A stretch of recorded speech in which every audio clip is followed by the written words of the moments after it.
Bueno, ahora estamos en vivo. Ahora voy a admitir a la gente que está en sala de espera. Estamos oficialmente en vivo. Les vamos a dar unos minutitos a los demás por si se quieren ir conectando. Mientras tanto, vamos a hacer una breve introducción. Bueno, esta es una tutoría de Derecho Penal, es la segunda que estamos brindando. En esta ocasión voy a ser breve, no les voy a robar más tiempo de la clase del doctor. Bueno, básicamente estamos brindando estas tutorías, si las estás viendo por primera vez, para un poco ayudar a lo que es la cursada virtual y a todos aquellos que necesitan reforzar contenido. Desde la Centeno creemos que es muy importante estar, digamos, al pie del cañón con esta cuestión, por básicamente somos todos estudiantes y a todos nos cuesta, nos parece muy importante poder seguir dentro de lo normal con la cursada, no tener que abandonar, hacerla lo más llevadera posible.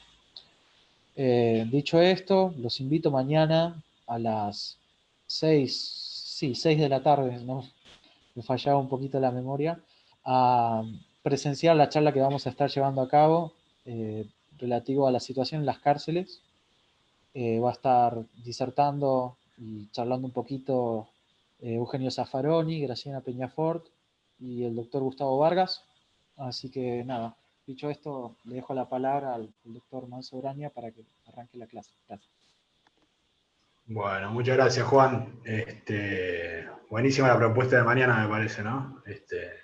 Sobre todo con todo lo que se está hablando del derecho penal y los fines que tiene, el efecto resocializador de mucho lo que estuvimos hablando el otro encuentro que tuvimos. Y bueno, de esto que veníamos hablando de lo que es el derecho penal, de todos los aspectos y todas las perspectivas en que se tiene que pensar el derecho penal. Bueno, un tema fundamental que son los principios justamente los principios fundamentales constitucionales que rigen el sistema penal. Más que nada, hoy vamos a ver lo que tiene que ver con los principios que rigen dentro del derecho penal sustantivo, o sea, todo aquello que tiene que ver con la parte general y los delitos, la parte especial del sistema penal, no así los principios fundamentales que rigen en materia procesal, que sería la otra parte del derecho penal en sí mismo. Hablamos de la clase anterior de las diferencias que había entre el derecho penal objetivo y el derecho penal subjetivo, y justamente distinguimos los conjuntos, digamos, el derecho penal pensado como un conjunto de normas, las distintas, digamos, legislaciones que constituyen el derecho penal, que la primera y principal es justamente el derecho material, constituido básicamente por el Código Penal, la parte, digamos, de procesal, del derecho de forma, de las formalidades que rigen el procedimiento y el sistema de enjuiciamiento penal, y lo que es la legislación de la ejecución penal, cómo se va a dar cumplimiento a las sanciones una vez acabado ese juicio criminal. Y lo fundamental acá es empezar a entender que, bueno, que justamente estos principios marcan desde la pauta quizás que muy bien remarca Zaffaroni, y muchos autores y juristas, en cuanto a que el derecho penal también tiene que ser pensado como la herramienta para limitar el poder punitivo del Estado, que es este sentido subjetivo que tiene el derecho penal. Y esto lo habíamos hablado en la clase anterior respecto de dos principios fundamentales que eran el principio de reserva y de legalidad. Bueno, esto lo vamos a ver en esta clase y vamos a entender cómo estos principios no solo afectan, digamos, cada una de las etapas y los momentos en donde aplicamos el derecho penal. Tenemos, como habíamos hablado en la teoría que planteaba muy bien Roxin, de de que el derecho penal tiene distintas etapas y momentos de aplicación. ¿Sí? El momento quizás inicial, marcado por la sanción de la ley, con esa perspectiva o la utilidad de generar una prevención general. Esta etapa conocida como la criminalización primaria, pero también tenemos la etapa de la criminalización secundaria, que es el momento donde el juez debe aplicar el derecho penal, el derecho sustantivo, determinar cuál es en sí mismo, digamos, la pena que va a aplicar, las limitaciones que va a tener sobre esa aplicación. Y por último tenemos la parte de la ejecución de la pena, justamente, que es lo que dije hace un momento, que justamente las leyes que van a regir la modalidad y la forma en que la persona que está involucrada con la ley penal va a cumplir su condena. Y bueno, si hablamos de derechos fundamentales, me parece que como para adentrarnos en el mundo hay que empezar a determinar cómo está presentado, digamos, un sistema jurídico. En ese sentido hay un texto muy bueno de Robert Alexy, pero no básicamente por todo lo que plantea en torno al conflicto de reglas y principios, sino como analizando quizás las teorías de Dworkin, interpreta y diferencia, marca los parámetros de distinción que existen entre las reglas y los principios, ¿no? Como normas que constituyen y componen el sistema jurídico. Hay que entender que las normas no son todas iguales, cada una marcan distintas cuestiones, tienen distintas jerarquías, y algunas son vectores generales de cómo deben ser interpretados el resto de las normas y el ordenamiento en general. En ese sentido, el texto quizás de Robert Alexy posibilita entender al derecho penal como un sistema jurídico abierto, como todo sistema jurídico, donde el lenguaje utilizado legalmente a veces puede llegar a ciertas ambigüedades y generar justamente esa apertura en función de la vaguedad del lenguaje técnico jurídico, ¿sí? Que puede llegar a distintas interpretaciones y puede generar justamente la posibilidad de conflictos entre normas, lo que Dworkin marca como colisión entre principios, ¿sí? O también pueden regir para algunas cuestiones como lagunas legales no regulados por el derecho. No es un tema estrictamente penal, pero me gustaría marcarlo porque justamente nos va a servir para entender cómo entendemos qué es un principio. Y hay tres formas de entender a los principios, o como para distinguirlos de lo que son principios y cuáles son reglas. Y la primera de ellas es la generalidad.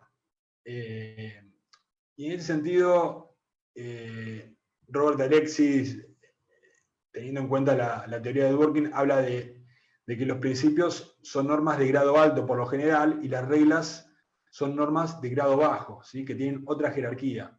Por eso cuando hablamos de principios de derecho penal, a veces no nos dirigimos directamente a los ordenamientos, digamos, de las leyes ordinarias, sino a lo que implica los derechos constitucionales o los tratados que fueron incorporados dentro de lo que es la Carta Magna que rige en nuestro país y, bueno, en cada constitución, en cada país.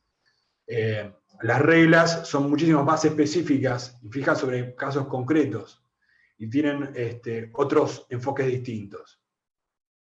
Justamente lo que hablan es que en lo que es las reglas y los principios tienen un esquema condicional, ¿no? Donde plantean una hipótesis fáctica o situación fáctica que tiene una consecuencia jurídica específica.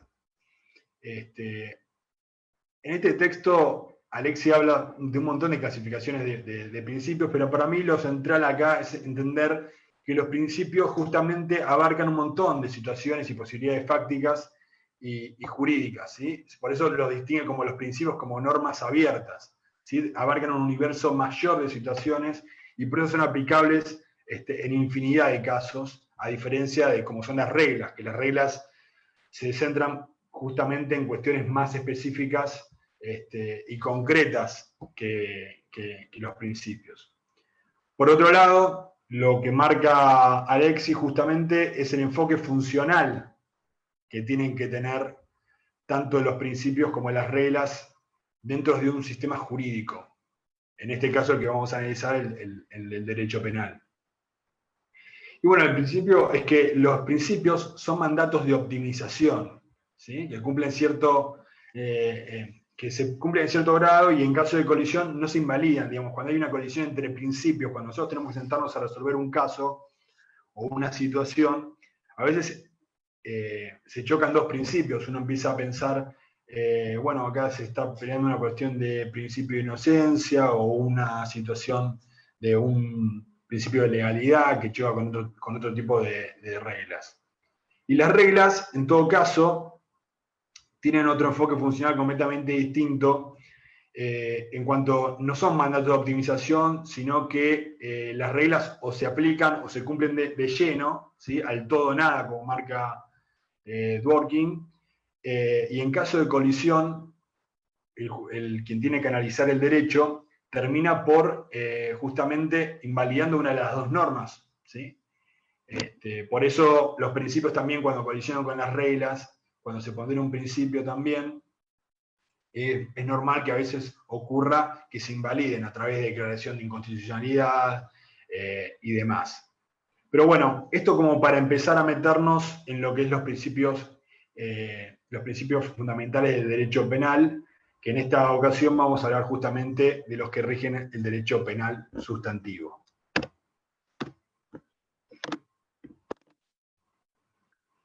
Y uno de los principios, a mi entender, creo que es el más importante porque es uno de los que delimita un poco el campo de acción que tiene el derecho penal.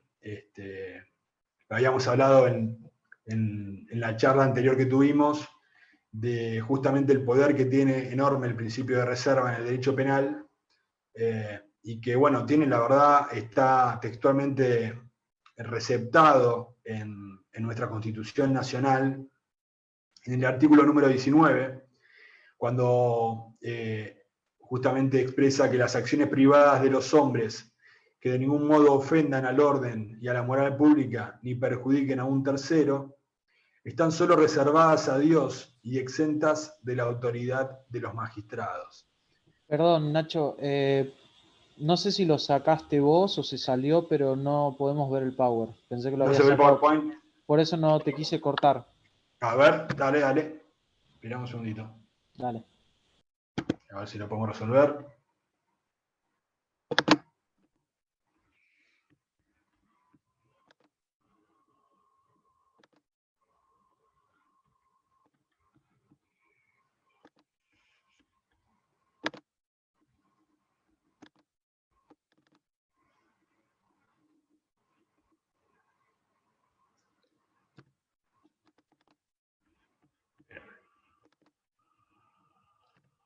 ¿Se ve?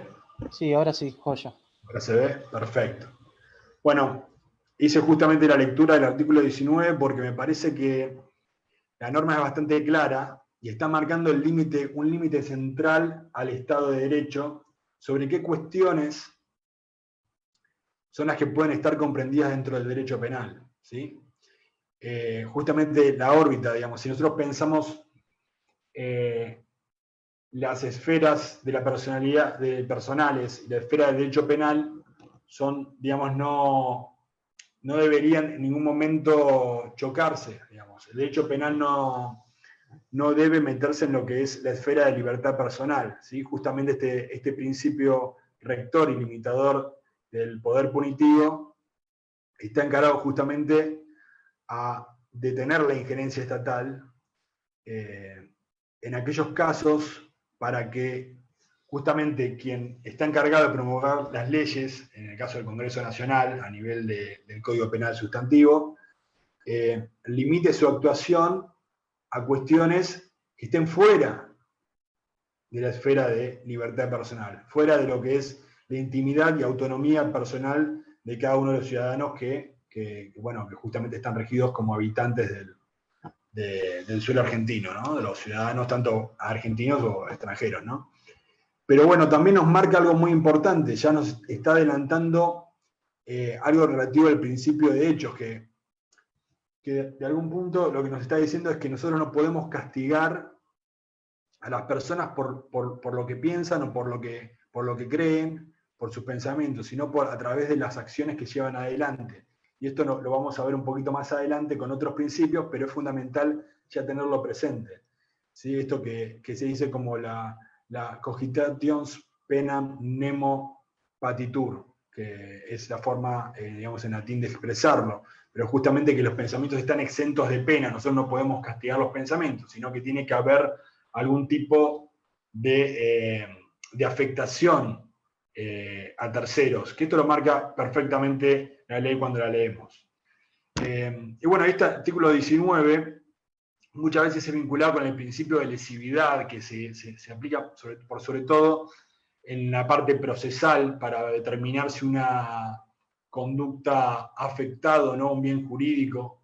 Y bueno, justamente lo que hace el principio de lesividad es amparar justamente las conductas que no traigan aparejado un peligro concreto o un daño en derechos o bienes de terceros.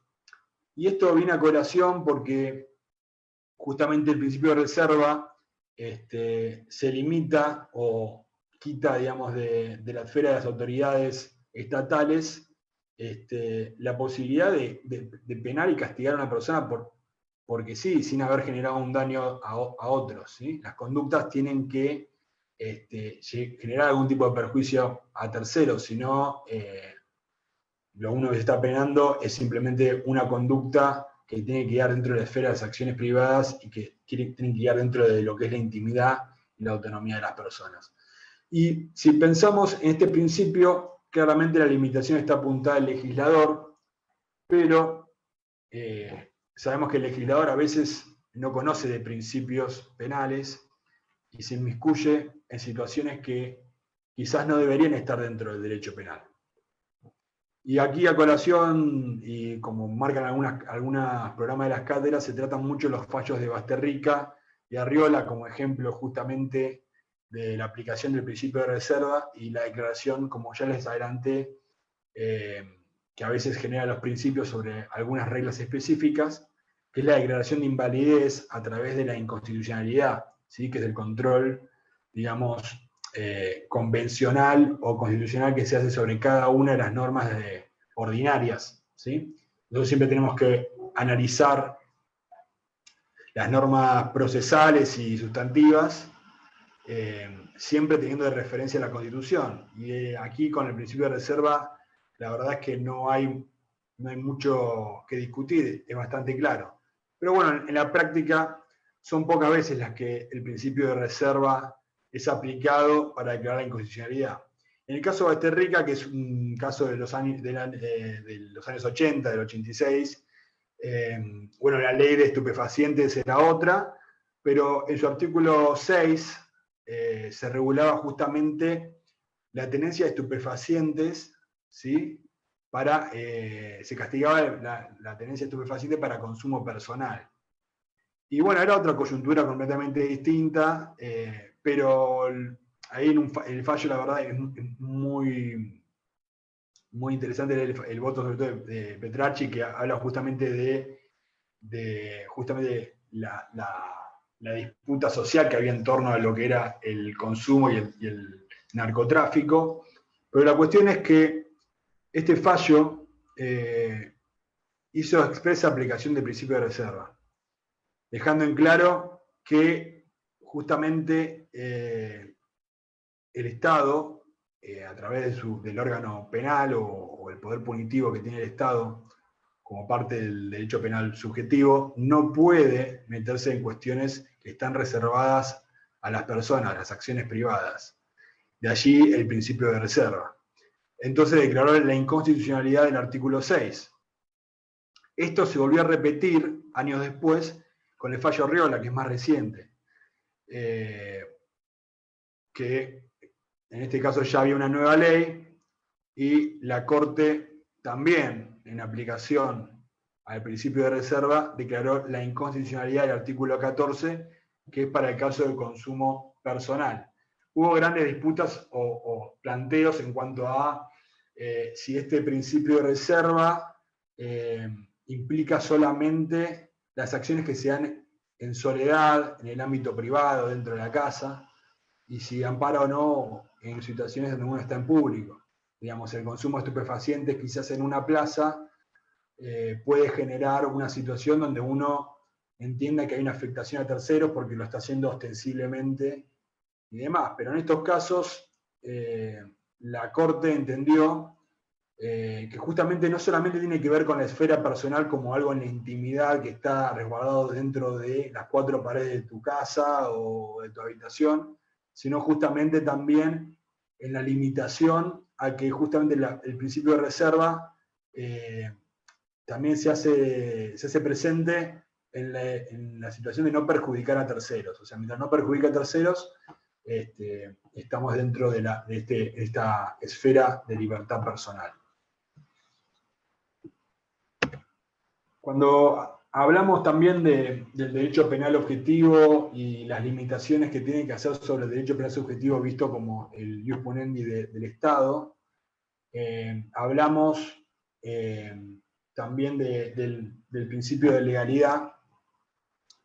Y uno de de las derivaciones que surge del principio de legalidad, que es muy importante y tiene que ser visto como un principio autónomo, es el principio del derecho penal derecho o acto.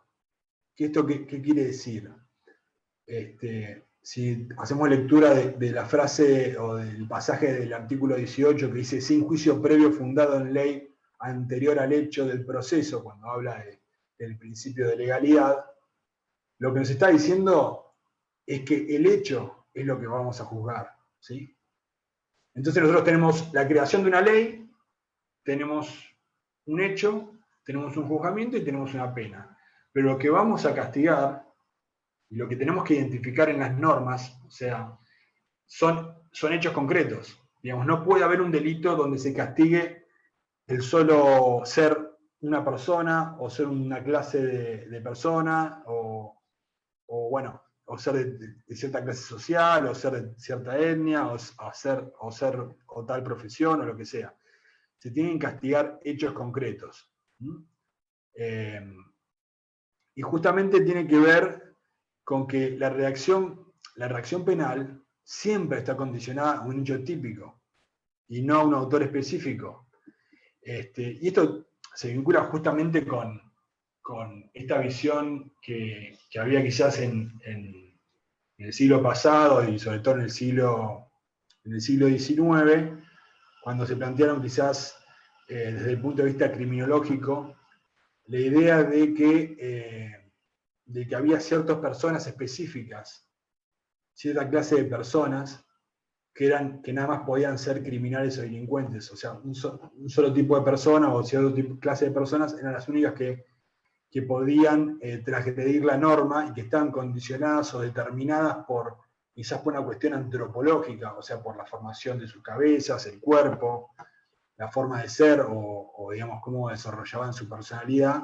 Uno podía saber si una persona era delincuente o no, y eso es un claro referente, es Lombroso, por eso aquí en la Filmina yo hago especial referencia, porque a veces hoy en la realidad pensar que se pueda castigar a alguien por ser un vago o por el modo de vida que lleve, está fuera, digamos, de cualquier comprensión y racionalidad.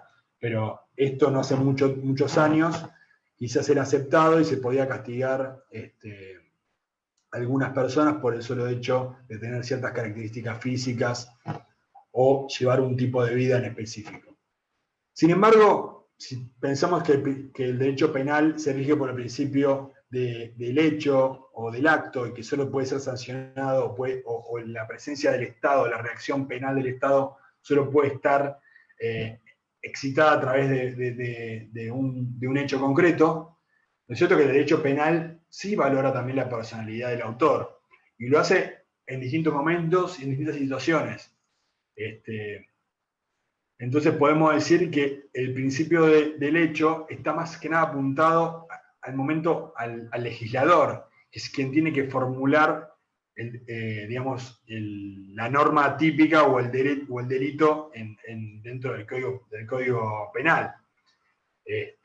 Pero al momento de quizás determinar una pena, cuando el tribunal tiene que resolver sobre la situación de una persona, sí tiene que ver ciertas cuestiones vinculadas a la personalidad.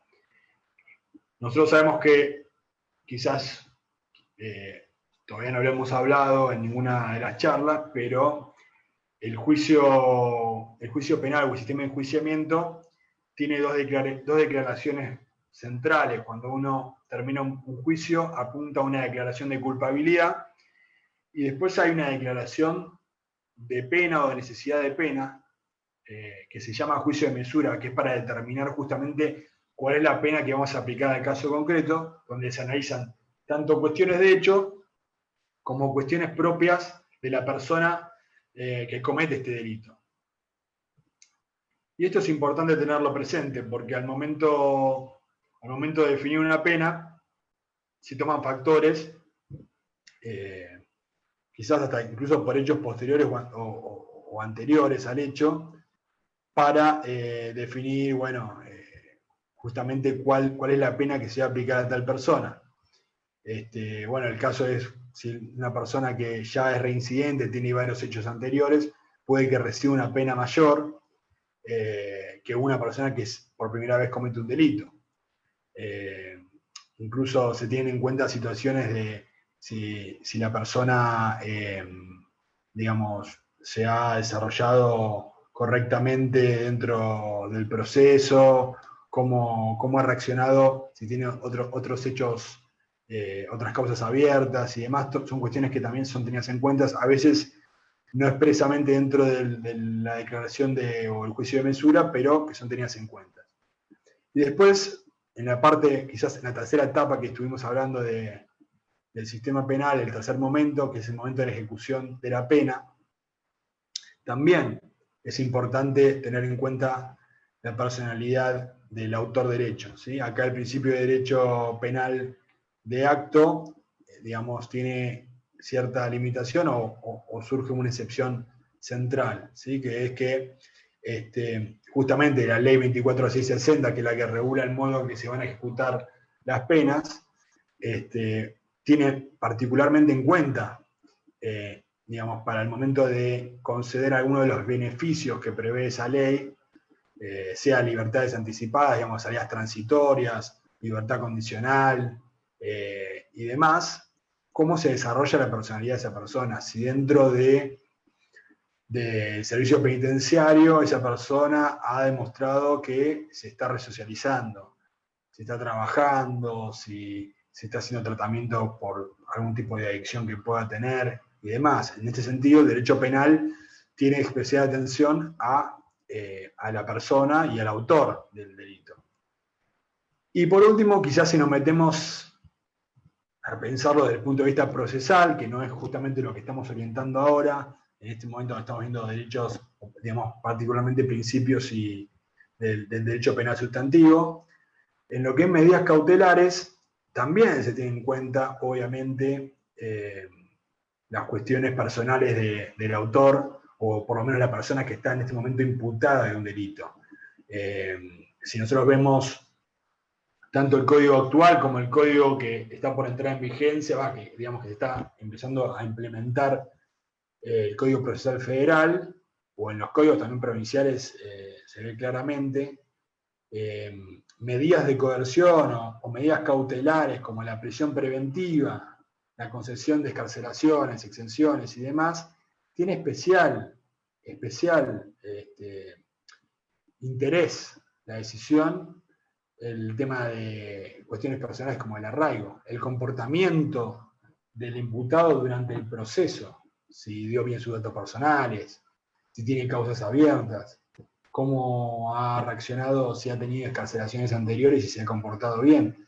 Entonces se tiene mucha importancia también el autor. El derecho penal debería enfocarse en el hecho, pero a la hora de definir quizás las cuestiones vinculadas a la pena y a las cuestiones cautelares, tiene especial interés en las cuestiones personales y de desarrollo de la personalidad de la persona.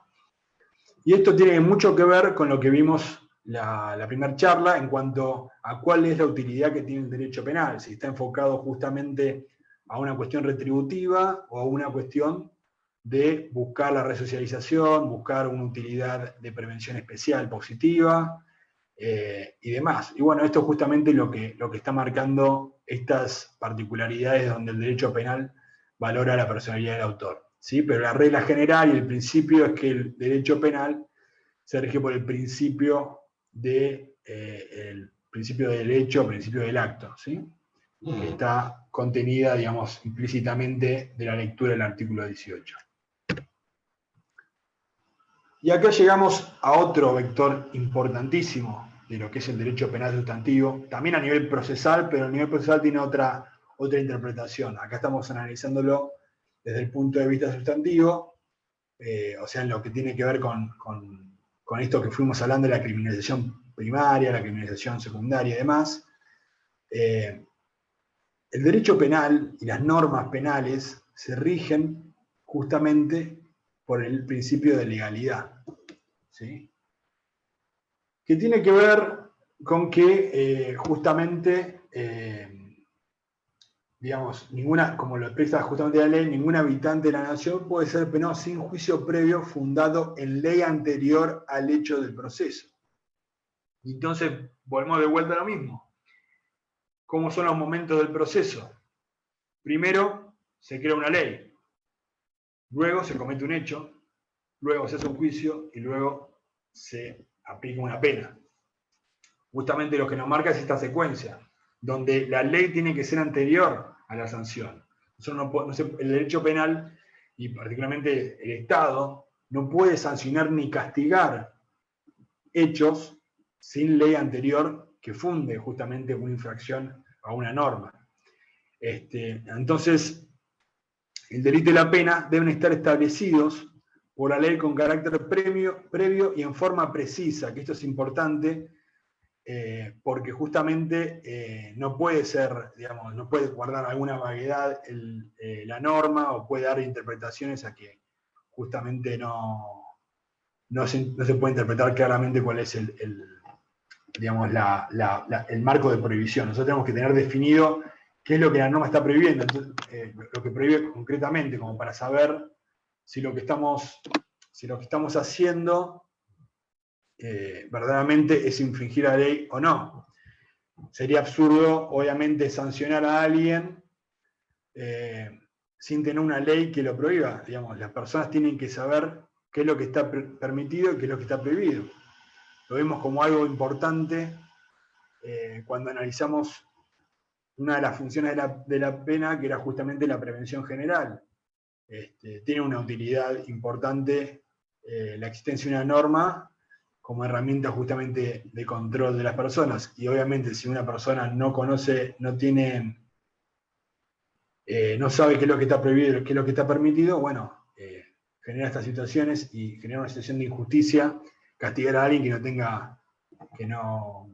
sin una ley previa, ¿no? Entonces, de este principio se advierten cuatro manifestaciones, que esto lo explica muy bien Sanzinetti en uno de sus artículos, cuando habla de que existe lo que se habla de la ley previa o lex praevia, que tiene que ver con la prohibición de retroactividad de la ley penal, ¿sí? Nosotros no podemos poner una ley para sancionar hechos anteriores, sino que la ley tiene que estar antes del hecho concreto que queremos castigar. Obviamente, este principio o esta manifestación del principio de legalidad tiene una clara excepción, que es justamente la cuestión de la retroactividad de la ley más benigna, ¿sí? Imaginemos una situación en la que hay una ley X que sanciona tal conducta, y con posterioridad ese delito es modificado, digamos, y se aplica una pena menor. Por alguna razón el legislador, cosa muy rara porque en la Argentina generalmente se agravan las penas, no se disminuyen, pero digamos que disminuyese la escala penal de ese delito. O directamente eliminase también ese delito, nosotros teniendo en cuenta este principio podemos decir, bueno, la retroactividad no está permitida, pero como es un caso de retroactividad de ley más benigna, deberíamos en todo caso o disminuir la pena o en todo caso, digamos, absolver de culpas o sobreseer directamente a la persona que cometió este delito. Y este principio de retroactividad de la ley más benigna y está contemplado justamente en el artículo 2 del Código Penal y en el artículo 9 de la Convención Americana de Derechos Humanos. Así que ya tiene raigambre constitucional, aparte de estar contenido dentro de lo que es la parte general del derecho penal. Y bueno, y aquí hay que tener en cuenta de que justamente no se trata solamente de la ley penal pensada como la norma que contiene el delito en sí mismo, sino que también la ley más benigna se tiene también en cuenta y este principio o esta excepción de retroactividad es justamente que, aparte de las normas que regulan los tipos penales, también se aplica para las garantías que sean dentro de las garantías, digamos, aquellas situaciones exculpatorias que tiene también el derecho penal, ¿sí? Cuestiones que van a ver más concretamente cuando analicen teoría del delito, ¿sí? Las causas de justificación, de inimputabilidad. Imaginemos, por ejemplo, si bajasen la edad de punibilidad de los menores. ¿Qué pasaría, digamos? Hoy puede castigarse, digamos, son inimputables, para ser más claros, las personas menores de 16 años, ¿sí? Si bajáramos la pena a, digamos, si bajásemos la edad de punibilidad o de imputabilidad de los menores, la bajásemos a 14 años, nosotros no podríamos castigar a los que tenían esa edad al momento de un hecho anterior a esa ley. Pero digamos que si subiésemos la escala y digamos, bueno, en realidad son inimputables los menores de 17 años, muchos delincuentes menores juveniles entrarían dentro de esas garantías de inimputabilidad porque la ley se aplicaría retroactivamente al hecho que cometieron por ser más benigna para ellos, ¿sí? Es como para poner un ejemplo de una situación.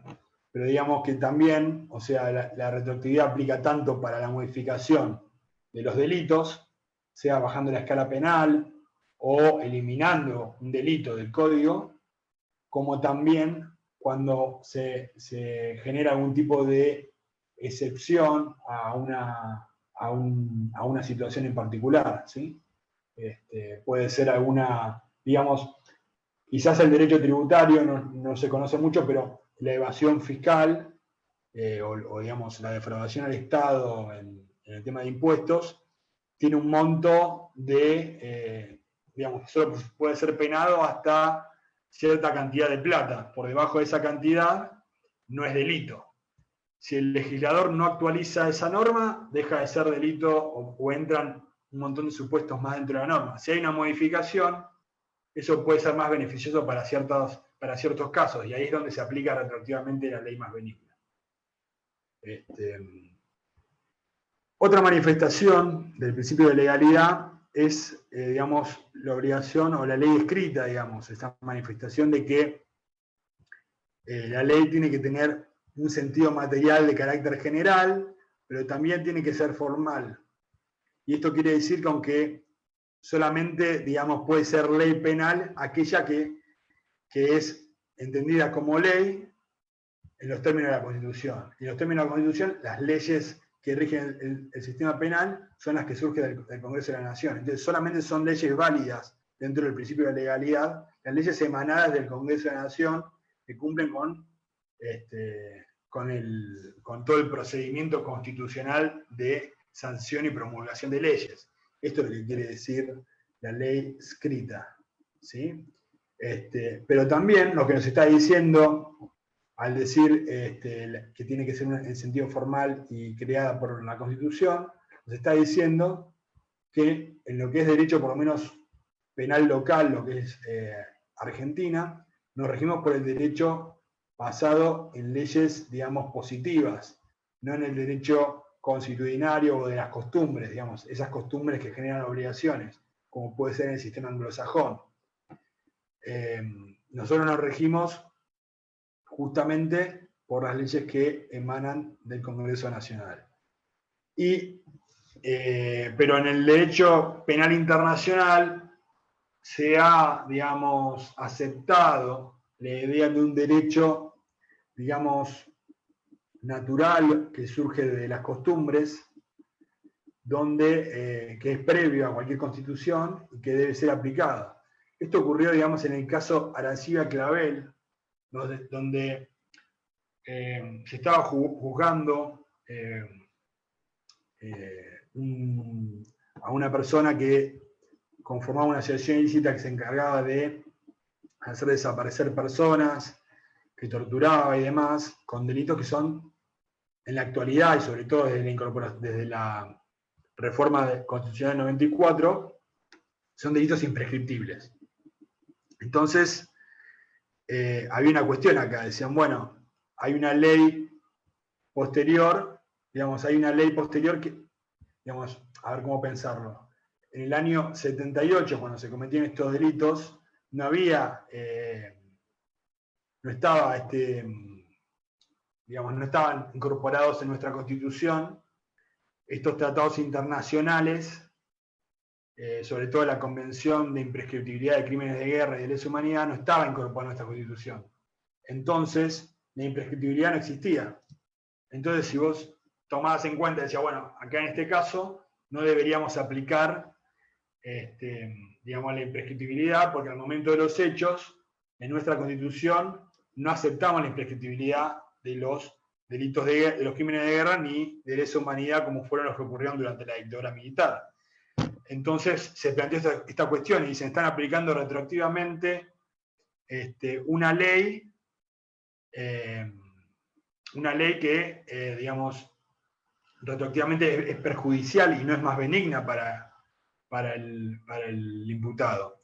Porque el derecho internacional tomó la imprescriptibilidad como un derecho del jus cogens, como le dicen, que es el derecho, digamos, de las costumbres internacionales, como diciendo, está bien, todavía la convención no existía, pero ya existía un derecho natural a la imprescriptibilidad de los crímenes de guerra y de lesa humanidad, que impone que este hecho ocurrido incluso antes de la ley sea imprescriptible. ¿Sí? Acá se hace una excepción tanto a lo que es la ley previa, como una excepción a lo que es la ley escrita y formal, en cuanto a que la ley tiene que ser una ley emanada del Congreso y que tiene que estar en nuestro ordenamiento positivo. En este caso se tuvo en cuenta un derecho constitucionario y encima se aceptó la retroactividad de la ley penal. ¿Sí? Es el caso de Arancibia-Clavel, que es el fallo de la Corte. Lo deben conocer si no lo han visto en sus cátedras para que lo consulten, pero básicamente lo que está planteando el fallo son como una excepción jurisprudencial de la Corte sobre lo que es las manifestaciones de ley previa y ley escrita, que es para ver el detenimiento, no es para explicar quizás en este momento, pero como para que tengan de referencia. Y otra de las cuestiones, quizás una excepción central a la ley escrita, que habla de que la ley que la ley tiene que ser formalmente promulgada dentro de lo que es el procedimiento constitucional. Justamente hablamos de las leyes penales en blanco. ¿Qué son las leyes penales en blanco? Son aquellas leyes o normas del delito penal, algunos delitos del Código Penal, que fijan distintos elementos del tipo. Si nosotros hablamos de delitos, vemos que cada conducta tiene ciertos requisitos para hacer delito. Digamos, como para poner de ejemplo, en un robo, la cosa que se sustrae tiene que ser ajena, tiene que haber violencia, tiene que haber sido cometido con violencia previa o tanto antes como después del hecho. y demás elementos que tienen que estar dentro digamos, de la redacción o de la norma. Las leyes penales en blanco lo que hacen es justamente agarrar algunos de estos elementos del Tipo Penal, ¿sí?, y dejarlos a criterio del Poder Ejecutivo. Como por poner un ejemplo, la ley de estupefacientes, la ley que castiga, digamos, el narcotráfico, la tenencia de drogas y demás, justamente castiga normas prohibidas que son prohibidas por una norma administrativa, no una ley penal formal como la que tiene el Código Penal o los códigos procesales. Entonces lo que se está haciendo es delegar al Poder Ejecutivo, que es el que dicta, digamos, da una lista de las drogas que están prohibidas o las que necesitan autorización, para decir estas pueden ser causales, digamos, o pueden ser parte de los elementos para la configuración de estos delitos, ¿sí? Entonces mañana, con solo sacar una ley administrativa que diga tomar café está prohibido, es una infusión, es una droga que ahora está prohibida, digamos, podría ser un nuevo delito de alguna forma, tomar un café o fumar cigarrillos de tabaco, ¿no? Entonces, esa es una de las excepciones a la ley formal escrita que venimos hablando, que tiene que salir del Congreso y por el procedimiento constitucional.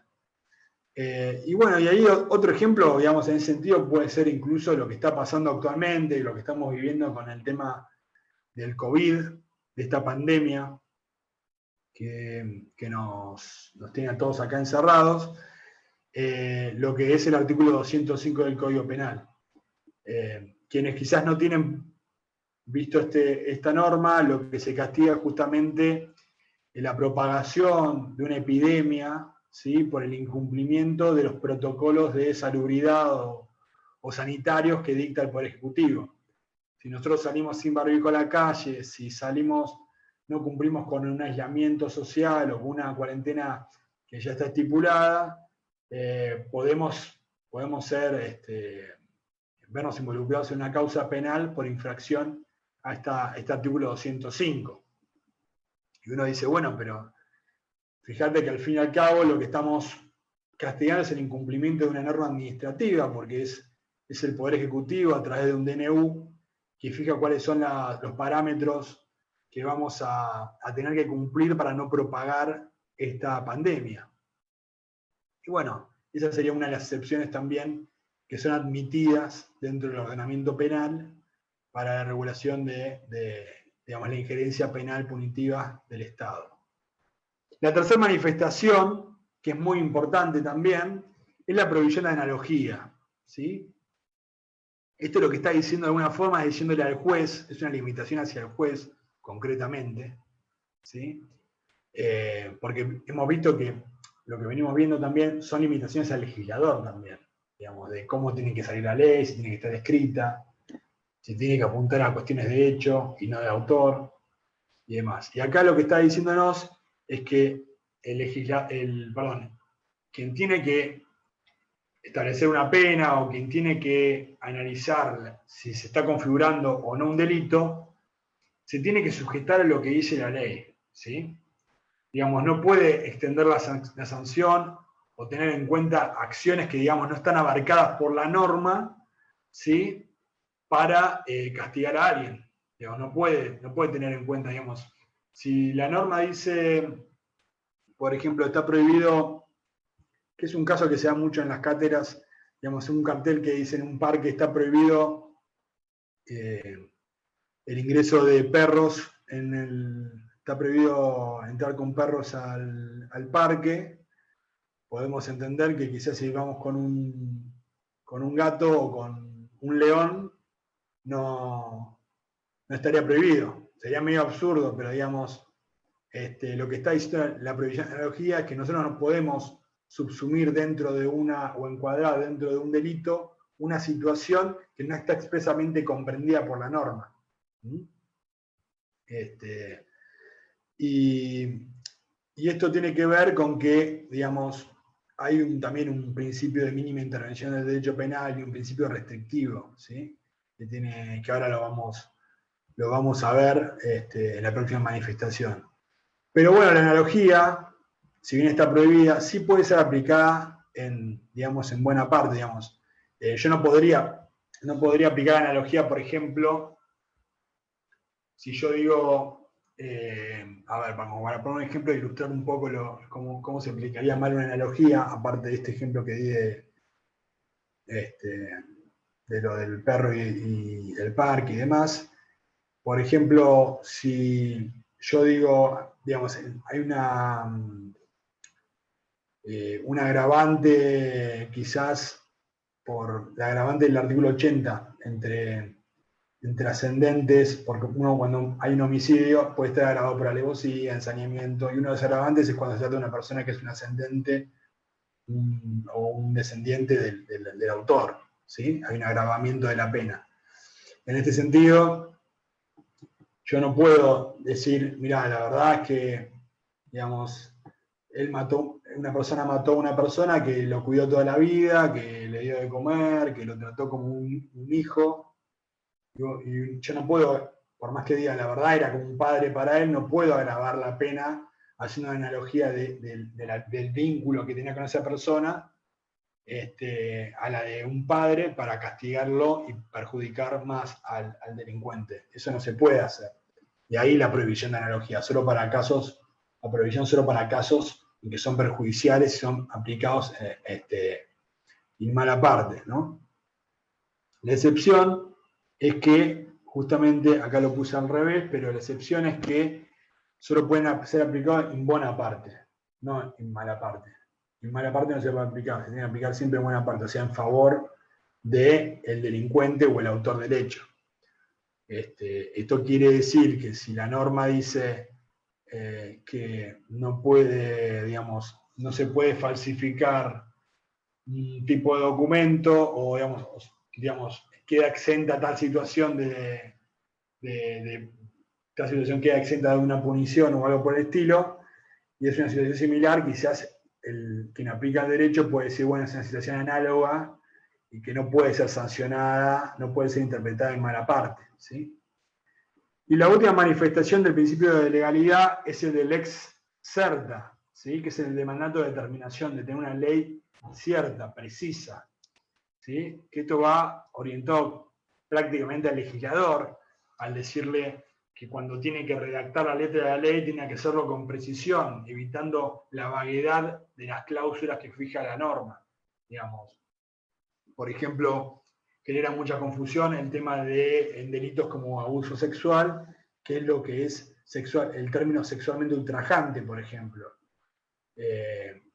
No se sabe bien qué es, o el término, quizás incluso el término funcionario o fuerza de seguridad. ¿Cómo sabemos qué es un funcionario verdaderamente y qué no? ¿Qué alcance le quiso dar el legislador con eso? La verdad, en lo que es derecho penal, siempre hay que tener una interpretación restrictiva y entender que si no se interpreta, siempre se tiene que interpretar la norma en favor del imputado, digamos. Si hay una vaguedad que nosotros no podemos entender, siempre tenemos que considerar que ese elemento no se estaría cumpliendo. Pero bueno, aquí el principio de legalidad, que es muy importante. Este principio de legalidad, porque quizás alguno que se está recién viendo ahora esta charla, ese principio de legalidad no tiene que ver con el hecho de que el Estado tiene que perseguir todos los delitos, no es que es lo contrario del principio de oportunidad. Bueno, ese es el principio de legalidad en sentido procesal, que no es lo que estamos viendo ahora. El principio de legalidad en sentido procesal implica que el Estado tiene que perseguir todos los delitos. Nosotros tenemos que entender que cada vez que se crea un delito y cada vez que existe cada delito o cada norma que prevé una conducta prohibida, implica tanto una obligación de acatamiento para el ciudadano, como también la obligación del Estado de perseguir ese delito. Y esto es lo que habla el principio de legalidad. ¿Sí? En el artículo 71 del Código Penal está muy claro que justamente habla del tema de que todos los delitos deben ser perseguidos, y habla justamente más adelante o en los siguientes artículos sobre los delitos de acción pública y de acción privada. Pero eso es una cuestión procesal, que no es lo que estamos viendo ahora. Lo aclaro para que lo vayan entendiendo. Acá estamos hablando del principio de legalidad orientado justamente al marco de acción que tiene el legislador al momento de fijar una ley, y los requisitos que tiene que tener también, y lo que tiene que tener en cuenta un juez al momento de aplicar la ley penal, ¿sí? Que tiene que ser una ley previa, que tiene que ser una ley escrita y formal emanada del Congreso, y que tiene que prohibir la analogía, tiene que estar prohibida la analogía, por lo menos en desmedro, aplicada en mala parte para el imputado. Y tiene que ser, y para el legislador también aplica el tema de ley cierta, de que no tiene que haber vaguedades, tiene que haber precisión y certeza en la conducta prohibida, ¿sí? Tiene que estar claro qué es lo que se está prohibiendo. Y bueno, y ahora pasamos a otro principio muy importante, que lo vinimos hablando cuando dimos la otra charla, cuando hablamos de Kant, cuando hablamos de las teorías absolutas del derecho penal, que es el principio de culpabilidad. El principio de culpabilidad, nosotros lo vimos como algo muy importante y una limitación muy grande al sistema punitivo, digamos, al poder punitivo y al ius puniendi del Estado, a la injerencia estatal que tiene en cada caso concreto el Estado. ¿Y por qué? Porque los punitivistas o los retribucionistas, absolutistas, entendían que justamente la pena era para compensar la culpa, ¿sí? Cuando hablamos de esas teorías, entendimos que justamente lo que se hacía, la culpa era algo malo, era algo que estaba mal, y ese mal se compensaba con otro mal, ¿sí? Entonces, el mal de transgredir la norma, que tenía que ser la culpa, era compensado con la aplicación de una pena, ¿sí? Hablamos de que eso en realidad no es así, verdaderamente, pero sabemos que la culpabilidad implica un límite para la aplicación de pena. O sea, la pena nunca va a ser, para que una pena sea justa, nunca puede ser mayor digamos, la pena nunca puede ser mayor a la culpabilidad o a la grado de culpabilidad que tuvo la persona en el hecho, ¿sí? Entonces podemos decir que la culpabilidad está vinculada centralmente con dos puntos en cuestión. La atribución de responsabilidad penal, ¿sí? O sea, cuando hay que analizar si corresponde declarar culpable a alguien, o sea, la declaración de culpabilidad de alguien, la atribución de la responsabilidad en el hecho, y el momento de la imposición de pena, ¿sí? Por esta cuestión y este principio que decimos nula poena sine culpa, que tiene que ver con nula pena sin culpa. O sea, no hay pena justa si no hay culpa. Y esto surge justamente el artículo 18, tanto el artículo 18 como el 19, vamos a ir viendo que receptan un montón de garantías o principios del derecho sustantivo. Cuando dice ningún habitante de la nación puede ser penado sin juicio previo.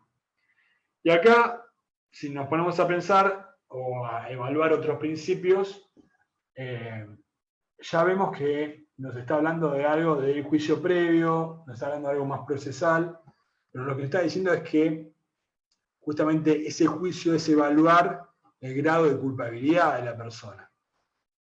Muchos lo asocian también con el principio de inocencia que se aplica a nivel procesal. Esto de que rige una presunción que indica que toda persona debe ser tratada y vista dentro del proceso como inocente, por lo menos hasta el momento de tener una condena firme en su contra. Pero bueno, esto es en principio el principio de inocencia, que tiene cierta vinculación, pero más que nada en el plano procesal. Acá lo que estamos determinándolo es el momento de atribución de responsabilidad y de imposición de pena. Y bueno, y aquí justamente el principio de culpabilidad tiene unas derivaciones muy importantes, que yo las armé, algunos hablan de 3, 2, yo encuentro 4 cuestiones muy importantes. Sanzinetti también las marca muy bien en sus textos. Y la primera de ellas es que reafirma el principio del derecho penal del hecho, que esto es lo que veníamos hablando antes, ¿sí? Porque cuando uno habla de la culpabilidad, pensada como esa esa libertad que tiene el hombre de elegir entre hacer las cosas bien o hacer las cosas mal, estamos hablando siempre de un hecho, de evitar la evitabilidad de un hecho, ¿sí? Si esa persona estaba en condiciones de evitar un hecho, para hablar de que es culpable o no. Entonces, cuando hablamos de hechos, estamos afirmando justamente que lo que estamos jugando son hechos y no personas nuevamente. Por eso decimos que el principio de culpabilidad, de alguna forma, está reafirmando este principio del derecho penal de acto. La culpabilidad no puede estar vinculada con el desarrollo de la personalidad, con la clase de persona que estamos jugando, sino con la clase de hechos que comete esa persona. La persona puede ser moralmente reprochable cómo lleva su vida adelante, puede ser una persona que no nos agrade por un montón de motivos, pero lo que vamos a analizar en lo que tiene que ver con la culpabilidad son los hechos y en qué grado pude evitarlos, en qué grado puedo elegir hacer el bien o hacer el mal. Y esto está muy vinculado con lo que hablábamos del tema de los retribucionistas, que hablaban de que el hombre debe ser visto como una persona libre y digna, una persona que siempre busca hacer las cosas bien y que, bueno, a veces elige en su libre albedrío, elige en esa libertad, en el discernimiento entre la elección de lo bien, en hacer las cosas bien o mal, elige hacer las cosas mal. Pero bueno, eso tiene cierta vinculación con el tema de culpabilidad. La culpabilidad justamente tiene que ver con esto, en la posibilidad de elegir acatar la ley o no acatarla, ¿sí? Si no hay posibilidad, si la persona no tuvo posibilidad de elegir, entonces no hay culpabilidad. Estamos hablando quizás de alguna de las excepciones que fija la teoría del delito para no sancionar esa conducta, ¿sí?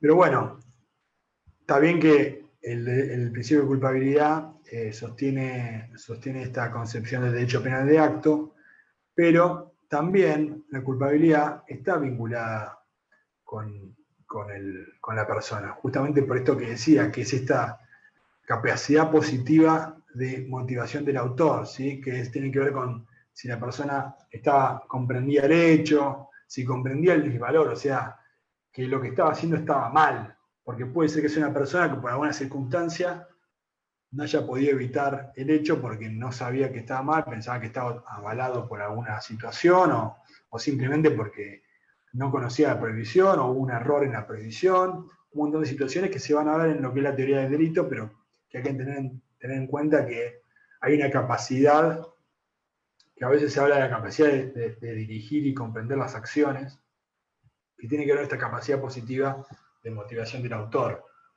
Y como dije, que está vinculado con el principio de la dignidad del hombre como ser racional y ser libre también, un ser que se rige bajo el libre albedrío. En segundo lugar, el principio de culpabilidad marca también o determina de alguna forma la responsabilidad personal e individual. Nos está diciendo que cuando hablamos de culpabilidad es que la culpabilidad está asociada a una persona en concreto, que es aquella que comete el delito. Entonces, cuando uno es culpable, implica que se le puede reprochar. ¿Y reprochar qué implica? Implica responsabilidad. Responsabilidad viene de responder. Entonces, justamente, si alguien comete un delito, quien debe responder es aquel que comete un delito. Entonces, nosotros respondemos por aquello que uno mismo ha hecho. No podemos responder por los hechos de otros, ¿sí? Hay una responsabilidad por lo personalmente evitable. Nosotros nada más vamos a responder porque quizás hay una responsabilidad compartida en un hecho, pero vamos a responder por lo que cometimos nosotros. Nosotros no podemos hacer cargo por lo que hizo el otro, solamente por lo que nosotros tuvimos dominio y control en la situación. En un hecho, nosotros podemos participar, ser autores, podemos ser cómplices, podemos haber instigado un delito, pero vamos a responder en esa calidad, no vamos a responder como autores, ¿no? Quizás vamos a tener otro tipo de graduación de la pena y demás. Y esto tiene que ver justamente con la responsabilidad personal e individual. Y el tercer punto, que fue lo que iba anticipando, es que la culpabilidad es reprochabilidad. Con lo cual es una medida y es una limitación a la pena, ¿sí? La pena está limitada por la culpa, como lo dijimos, ¿sí? A mayor culpabilidad, mayor pena. Y bueno, ahí puse en la filmina de ejemplo de instigador y cómplice, que ya se los adelanté. Si vamos al artículo 47 que habla del cómplice, vemos que hay una reducción sobre la escala penal. El legislador prevé justamente eso. Entonces acá vemos como ya el legislador encontró la limitación en decir, yo no puedo sancionar igual a una persona que es un cómplice, que digamos tuvo una participación más acotada en un hecho, y tengo que evaluarlo de otra forma, tengo que aplicar una sanción a una escala penal reducida. Y otro ejemplo es el caso de los menores. Los menores también se evalúa la culpabilidad como una medida de la pena. Nosotros cuando hablamos de menores o niños, niñas y adolescentes, estamos hablando de personas en desarrollo, así lo ha dicho la Corte en el fallo Maldonado. Y en este fallo justamente la razón que la Corte ha tenido para entender que siempre tiene que aplicarse como regla en la aplicación reducida de una pena a los menores. A los menores cuando son condenados no se les aplica la condena, digamos, la escala penal del delito que se les aplicaría a un mayor. Se le aplica la escala reducida al grado de tentativa siempre. Así a modo para comentarles nomás, esto quizás no es central, la ley 22.278 que rige el régimen penal juvenil, en el artículo 4, justamente especifica cuáles son las posibilidades que tiene el juez al momento de aplicar una sanción sobre los menores. Una de ellas es aplicar la pena como se aplicaría a un mayor, la otra es reducirla a la tentativa y la otra es directamente absolverlo en cuestión de la progresividad, digamos, en cuestión del desarrollo, la reinserción social del menor. Si el menor durante un tratamiento se ha mejorado y ha sido reeducado, dentro de esa disposición tutelar que tiene el juzgado, puede ser justamente eximido de culpabilidad.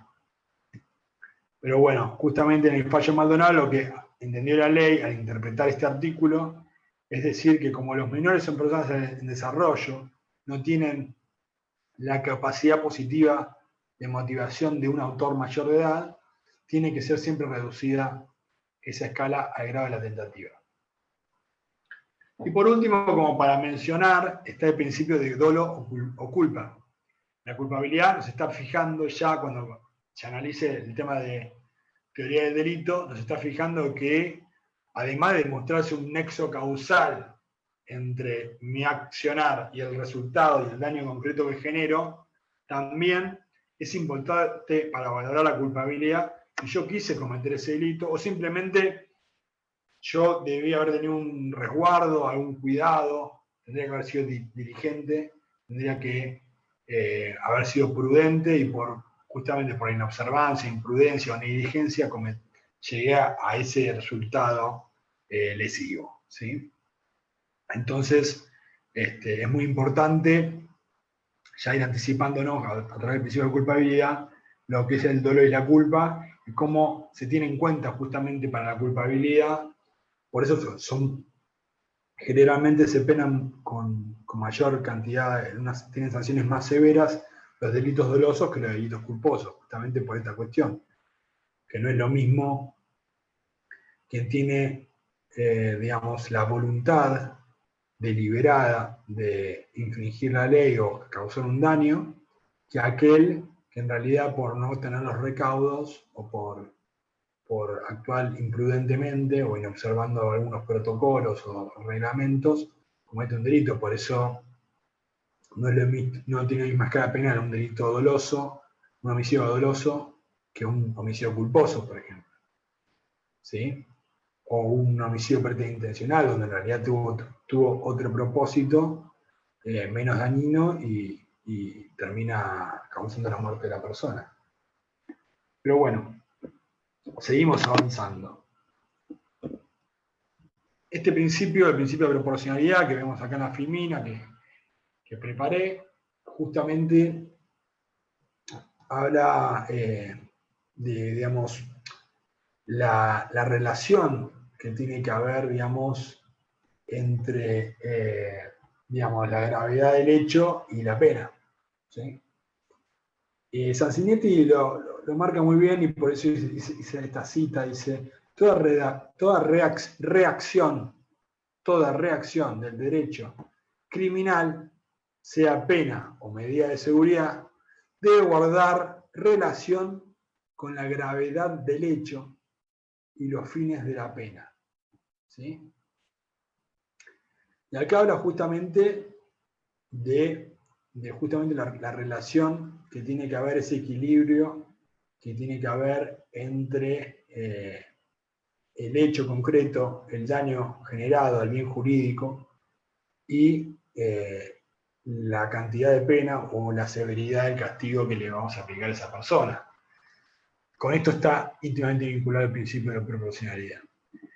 El principio de proporcionalidad, a diferencia quizás del principio de reserva, legalidad, está vinculado justamente, digamos, no está contenido expresamente en nuestra Constitución Nacional, pero tiene, digamos, se puede inferir de la valoración de normas constitucionales muy claras como son el principio constitucional de igualdad, ¿sí? Donde justamente implica este equilibrio o igualdad que tiene que haber entre los ciudadanos y la igualdad justamente entre las medidas, porque si una persona es juzgada de una forma, la otra debería ser juzgada de la misma manera. Entonces tiene que haber una proporcionalidad también en ese sentido. Y también tiene que ver con el sentido de el mandato de regulación razonable del Estado, que surge del artículo 26 de la Constitución, ¿sí? Donde toda regulación debe ser razonable, el Estado debe ser razonable y debe haber una correcta ponderación entre la pena y el daño al bien jurídico que el delito generó. Justamente de ahí la razonabilidad de la norma. A veces vemos que hay penas que son desproporcionadas para lo que se está causando, digamos. Nosotros sabemos que el derecho penal prevé en el artículo 5 los distintos tipos de sanción penales que hay. La prisión preventiva, tenemos digamos, la privación de la libertad, ¿no? La multa y la inhabilitación. Y a veces se aplican sanciones muy graves para cuestiones que no lo son tanto, o que por lo menos comparativamente, haciendo una síntesis entre esa conducta y otras, uno dice, che, esto es muy desmedido, tiene una pena mucho más grave que la otra. Y esto tiene que ver con el emparchamiento constante que hay en la legislación de cambiar las normas porque en función de una política criminal dicen, bueno, agravemos las penas de este delito para que no se cometa. Y la verdad lo que se genera es que quizás por un delito tenemos un delito que razonablemente debería tener una pena menor, es sancionado más gravemente que otro que debería tener una sanción un poco quizás más severa o en relación a ese otro delito. Pero bueno, hay otras cuestiones vinculadas a la proporcionalidad y justamente tiene que ver con esto que venía mencionando, que la proporcionalidad en abstracto de los tipos penales, de las escalas penales. Y el ejemplo aquí es el ejemplo que siempre se da y muy común, que es el de las lesiones dolosas leves. El artículo 89 prevé de 1 mes a 1 año de prisión por aquellas lesiones que son dolosas, o sea, que fueron digamos, generadas o causadas por una persona queriendo dañar a la otra persona, o sea, con dolo, con conocimiento y con voluntad de lastimar a la otra persona, tiene de 1 mes a 1 año de prisión, y las lesiones culposas, que son aquellas que se dan por no haber actuado diligentemente, o sea, por negligencia o por imprudencia, tiene una pena de 1 mes a 3 años de prisión. Con lo cual imaginen que el máximo se triplica para algo que en realidad ocurre en principio sin querer.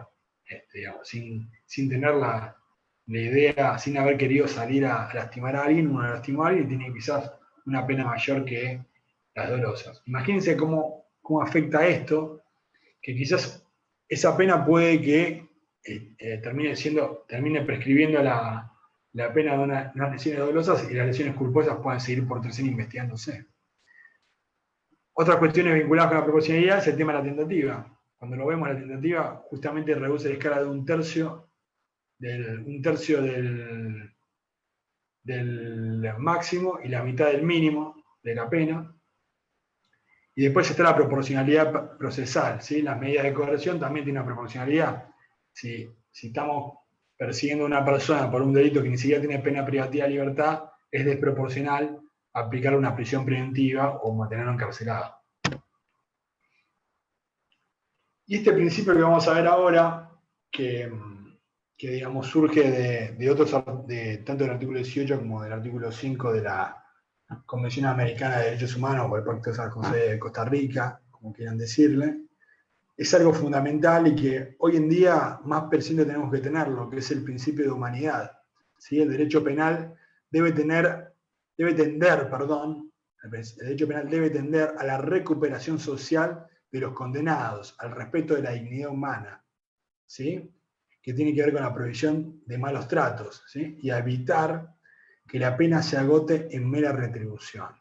Esto tiene que ver con la concepción utilitarista que plantea la Constitución sobre la pena.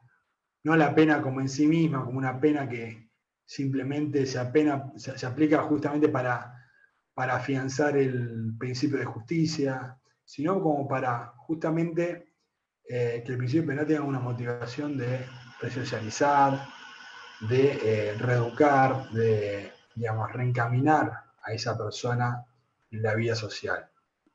Y acá es crucial y es importante tener en cuenta lo que dice el artículo 18.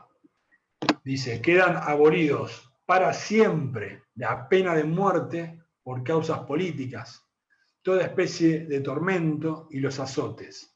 ¿Sí? Las cárceles de la nación serán sanas y limpias, para seguridad y no para castigo de los reos detenidos en ellas. Y toda medida que a pretexto de precaución conduzca a mortificarlos más allá de lo que aquella exija, hará responsable al juez que la autorice. Bueno, acá la Constitución está diciendo, la pena de muerte queda abolida para siempre. Toda especie de tormentos y azotes también, con lo cual está diciendo acá no estamos buscando la retribución, está prohibido el maltrato, están prohibidas las penas inhumanas. Eso es lo que nos está diciendo la Constitución acá. Y justamente nos está diciendo cuál es el propósito del encarcelamiento. Nos está diciendo que justamente debe tender a la resocialización, a volver a incorporar a esa persona. Tienen que ser cárceles sanas y limpias, no para seguridad, no para solamente neutralizar la peligrosidad de las personas, sino justamente para que esa persona vuelva de vuelta a la sociedad y ya no sea una persona, digamos, que sea un peligro para el resto. Pero bueno, el artículo 5 de la Convención Americana de Derechos Humanos habla justamente del derecho a la integridad personal y marca 6 puntos importantes que tienen que ver en principio con que toda persona tiene derecho a que se respete su integridad física, psíquica y moral, ¿sí? Nadie debe ser sometido a torturas ni a penas o tratos crueles, inhumanos o degradantes. Toda persona privada de la libertad será tratada con el respeto debido a la dignidad inherente del ser humano. La pena no puede trascender de la persona del delincuente, ¿sí? No se puede castigar a un familiar por la pena que corresponde a otra persona, ¿sí? Los procesados deben estar separados de los condenados, salvo en circunstancias excepcionales, serán sometidos a un tratamiento adecuado a su condición de personas no condenadas, ¿sí? Cuando los menores puedan ser procesados, deben ser separados de los adultos y llevados a tribunales especializados, como yo sería posible, para su tratamiento. Tratamiento está dando constantemente, o sea, las cárceles son para el tratamiento de los condenados. Las penas privativas de libertad tendrán como finalidad esencial la reforma y la readaptación social de los condenados. Esto es parte de nuestra Constitución. Los tratados son incorporados a través del artículo 75, inciso 22, y eso también forma parte de nuestra Constitución. Con lo cual nos están diciendo tres cosas fundamentales. En principio, que queda prohibida la pena de muerte y que las penas no pueden ser inhumanas, ¿sí? Ese es como primer punto. Segundo, que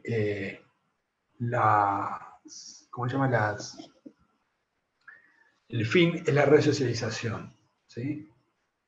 Y también hay otro punto más, que es que justamente este principio de humanidad no solamente apela al trato humano de los delincuentes, la resocialización y demás, sino también a una responsabilidad social para con los infractores. A esto es lo que dicen la solidaridad recíproca, ¿sí? Esta visión de comunidad de la sociedad que está basada en que también, aparte de pensar digamos, como que el Estado, aparte de hacerse cargo de los condenados, también tiene que nacer un espíritu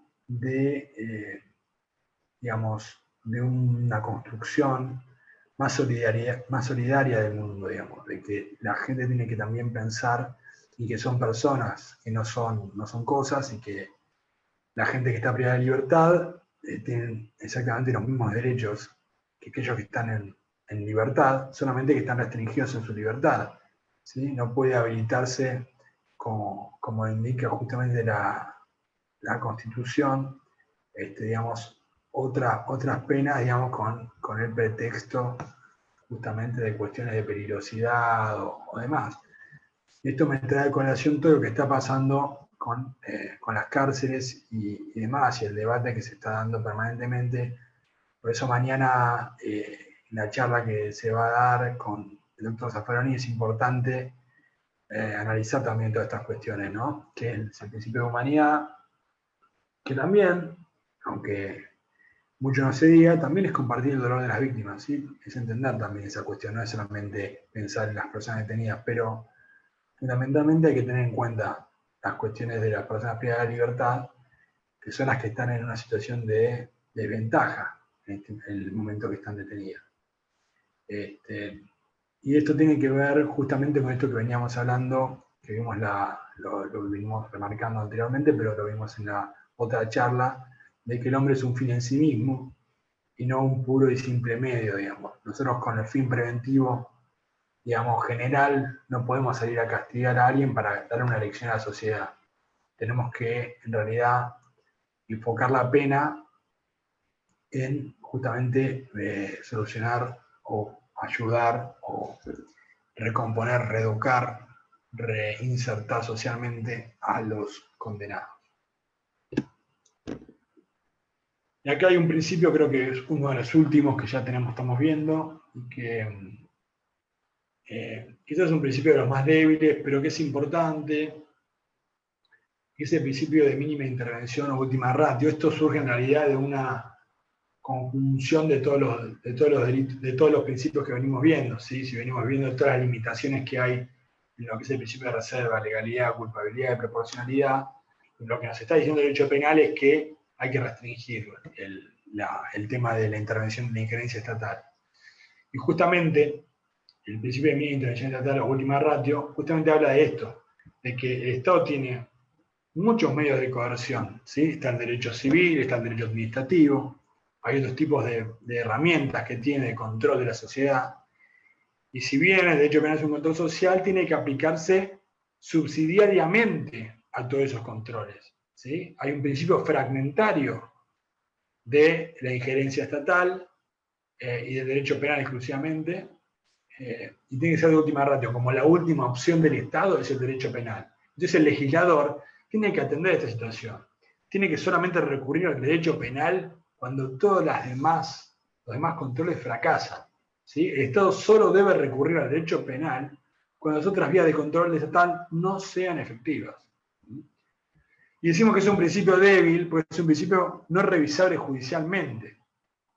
¿sí? Es difícil encontrar, se encuentran algunos, pero muy pocas veces, quizás como un argumento subsidiario, un argumento como de colofón, digamos, como para cerrar un fallo, el tema de última ratio, ¿sí? No hay muchos goles al respecto, es más que nada un principio que limita al legislador, como veníamos diciendo, como para que no abuse de esta herramienta de control social. Hemos visto quizás en algunas cuestiones, algunos fallos que los jueces dicen, bueno, en realidad, quizás en un conflicto incluso familiar, donde hay denuncia de amenazas y cuestiones, o el tema del delito, digamos, de impedimento de contacto de un menor con los padres y demás, a veces se recurre a decir, digamos, es una cuestión de última ratio penal, esto se tiene que solucionar en sede civil o laboral y demás, pero no se aplica como un principio tan determinante en el área, digamos, de la determinación de una pena y demás. No se ha visto verdaderamente que un juez diga, no, la verdad acá el legislador abusó de la herramienta de control y está sancionando un delito que no debería aplicarse. La verdad es que no se aplica. Siempre generalmente se utiliza como otro argumento más a los que dan los principios de reserva, legalidad, culpabilidad y proporcionalidad. ¿Sí? Y esto es lo que justamente estamos poniendo acá lo que puse acá en la filmina. Y algunos lo vinculan con el principio de insignificancia también, que en realidad el principio de insignificancia está muy vinculado también al principio de lesividad, en que los menoscabos realmente ínfimos al objeto del bien jurídico, digamos, al bien jurídico que está tutelando ese delito, no llegan a cumplir con el tipo penal, ¿sí? Es el derecho penal mínimo que tenemos que aplicar. Digamos, no podemos salir a castigar personas que se han robado un queso, que se han robado una fruta, que, como ocurre generalmente, gente que está famélica y que recurre quizás al delito, sin haber afectado sustancialmente el bien jurídico que estamos tutelando. Si en un robo, obviamente es bien jurídico de la propiedad. Estamos hablando de hechos donde no hay violencia, ¿no? Hechos de hurto, digamos, apropiación de cosa, apropiación de cosa abandonada, digamos, o perdida, digamos. Estamos hablando de ese tipo de delitos. Por eso el principio de insignificancia, que se aplica mucho como una de las cuestiones de disponibilidad de la acción en la parte penal, en la parte procesal, perdón, cuando la verdad el fiscal dice acá la verdad que no podemos sancionar a esta persona por este delito. Si bien técnicamente ya estamos diciendo que hay un delito, o sea, se cumple la conducta reglada por la norma, no hay una afectación sustancial que amerite la intervención del derecho penal. Por eso también se lo vincula mucho con el principio de mínima intervención o de última ratio. Y ya para cerrar, quisiera mencionar nada más dos principios quizá que están muy vinculados también con el principio del derecho penal de hecho y el principio de culpabilidad. El principio de prohibición de doble valoración, ¿sí? Que justamente habla de que no es legítimo valorar un mismo elemento más de una vez en el juicio de culpabilidad. Cuando digo elemento, estoy hablando de esas circunstancias jurídicas que fija la ley, ¿sí? Lo que estuvimos hablando hace un rato, de los elementos que fija la conducta penal. Uno cuando habla de matar, la conducta es, digamos, dar muerte a otra persona, y si está grabado con alevosía, con ensañamiento y demás, digamos, no se puede juzgar o valorar dos veces una circunstancia que ya está contemplada en la norma. No sé si se entiende lo que estoy diciendo. Y justamente apunta a impedir que el juicio sobre el reproche, el reproche penal, este delito, no puede estar influido más de una vez por la misma circunstancia, ¿sí? Así se lo juzgué al acusado una sola vez. Se lo vincula con el principio de Nevis in idem, ¿sí? O la doble persecución penal, que es un principio procesal del derecho penal, que todavía no lo hemos visto. Pero no se trata de una doble persecución, sino un doble juzgamiento de una cuestión. Y esto, como decía, tiene que ver con tener en cuenta dos veces una misma circunstancia que ya está recogida en la norma penal, en el delito, como también el castigar algo que ya quizás en otra órbita ya fue sancionado. Digamos, a veces alguien comete un delito que implica de por sí la transgresión de una norma administrativa. Y ya fue sancionado administrativamente por esa conducta. Entonces, lo que está diciendo acá el principio de prohibición de doble valoración es decirle, bueno, che, ya fue sancionado administrativamente, cuando aplique la pena, tené en cuenta esa situación, tené en cuenta que esa persona ya fue castigada en otra órbita del derecho, con lo cual no tiene que ser tan severa la pena como si no hubiese sido sancionado. Ese particularmente es el principio de doble valoración. Y el otro principio es el principio de simultaneidad, ¿sí? Que implica justamente cuando habla de los momentos en la conducta. ¿Sí? No puede valorarse momentos distintos de la conducta del autor para poder culparlo de un hecho o atribuirle dolo a su conducta. Y quizás esto se explica mucho más fácil a través de un ejemplo, ¿sí? Digamos que al momento de cometer el delito el autor era incapaz de culpabilidad, ¿sí? Porque estaba embriagado, porque había consumido drogas, porque estaba bajo un estado de emoción violenta y demás, ¿sí?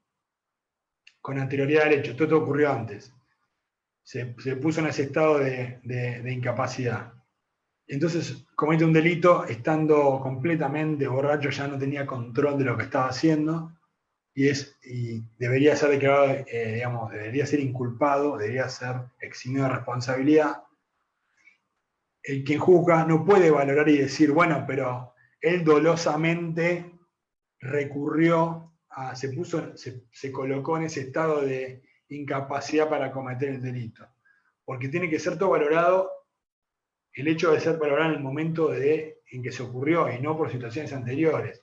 Esto tiene que ver justamente con el principio penal derecho también. ¿sí? Nosotros estamos juzgando derecho concreto.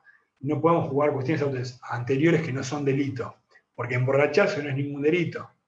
¿sí? Consumir ciertas drogas en algún punto, digamos, pueden no ser delito. Si vemos sobre todo los fallos de Arriola y demás, puede que no, pero si encima son drogas que son permitidas y por el abuso de drogas que son permitidas, alguien se pone en una situación de inculpabilidad, no podemos tomar ese episodio que no es delito para poder justificar o para poder culparlo de otro hecho posterior. ¿Sí? Entonces, esto es básicamente lo que implica el principio de simultaneidad. Estos dos últimos principios los comento simplemente para tenerlos presentes también, que conforman, digamos, que surgen de una, digamos, una apreciación armoniosa de todos los principios que venimos viendo. Y con esto yo doy por concluida la exposición y bueno, si hay alguno que tenga ganas de hacer alguna pregunta, lo podemos ir viendo. Esto está encarado obviamente para lo que es la materia de elementos de derecho penal y como para tener una aproximación a lo que es los principios del derecho penal sustantivo. Acá no estamos viendo el derecho penal procesal, todavía no han sido dados. Estamos viendo justamente cómo estos principios se amoldan a lo que es el derecho penal material, a la parte general, la parte, digamos, la tarea legislativa que tiene que hacer el legislador a la hora de dictar la ley penal. Si hay alguno que tenga una pregunta, Juan, no sé si te han escrito alguna pregunta. Acá en Facebook, Carla López pregunta, ¿y qué ocurre con los delitos de robo? Ejemplo, se roba 10.000, donde el autor es hermano de la víctima. Si se roba, si el autor le roba a la víctima, ¿cómo es? Si el autor le roba, dice, es hermano de la víctima. Donde el autor es hermano de la víctima. Bueno, hay una situación. El artículo, creo que si no me equivoco, es el 185 del Código Penal. Hay una cláusula absolutoria en cuanto a los parientes. Siempre que sean parientes convivientes, A ver, yo tengo el código acá, pero siempre que sean parientes convivientes, están eximidos de responsabilidad cuando son delitos contra la propiedad. Sí. A ver, yo tengo el código acá a mano, lo podemos leer para evacuar esa consulta. Dice,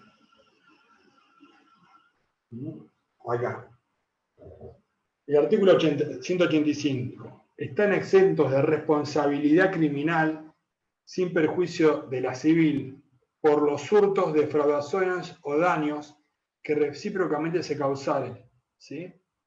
Los cónyuges ascendientes, descendientes y afines en línea recta. El consorte viudo respecto de las pertenencias y demás. Cónyuges, mientras sean así, los hermanos y cuñados si viviesen juntos. ¿Sí? Entonces, en un caso de hurto, si son convivientes los hermanos, no habría reproche penal, sí habría reproche a nivel civil. Uno podría pedir que le devuelva la plata, la reparación o la restitución o daños y perjuicios por el mal causado, pero ya no sería una órbita de derecho penal. Esa sería la respuesta que daría a esa pregunta. Pregunta si es por el principio de mínima intervención del Estado. Bueno, tiene cierta vinculación en eso y justamente está vinculado en también otra idea que es la de preservar, digamos, la familia y las relaciones intrafamiliares también. Pero obviamente todo lo que limita el derecho penal está vinculado con el principio restrictivo o de mínima intervención o última ratio del derecho penal.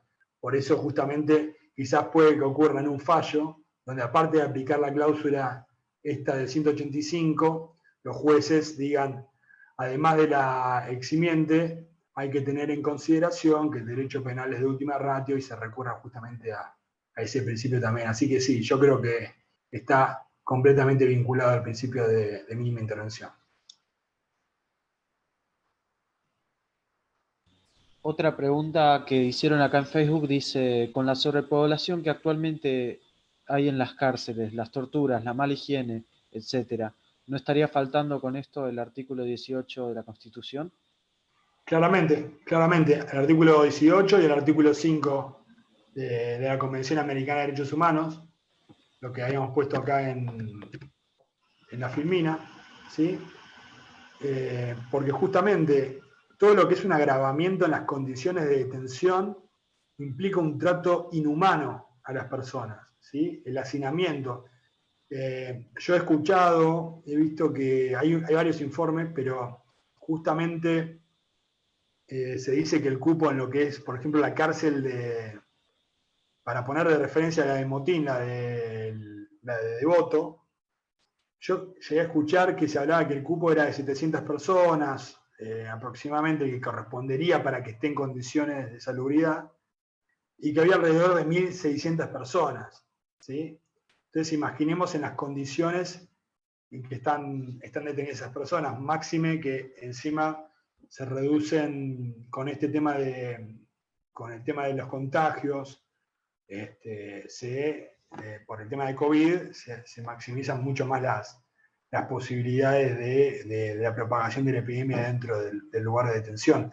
No solo para las personas privadas de libertad, sino también para el personal que trabaja ahí. Es importante tener en cuenta algo respecto a este tema. Yo creo que mañana la invitación es fundamental, estar presente en la charla que se va a dar, que va a ser mucho más ilustrativa y en profundidad sobre este tema. Pero hay que empezar a entender esta situación que, digamos, las resoluciones, que por ejemplo la de casación federal, que dice que hay que atender y dar prioridad a la gente del grupo de riesgo, los que tienen pocas penas, o gente que ya viene cumpliendo salidas transitorias y demás, es justamente con esto del principio de humanidad, pero también con el principio también de resocialización, que es fundamental, y a dónde estamos apuntando con esto. Si no, nos quedamos en la retribución. Yo escucho mucha gente que dice, bueno, pero hay que pensar en las víctimas. Sí, pero una persona que está ahí está cumpliendo su condena y ya fue juzgada y ya fue aplicada una condena. Y hay que darle también la oportunidad de de poder resocializarte y reinsertarse.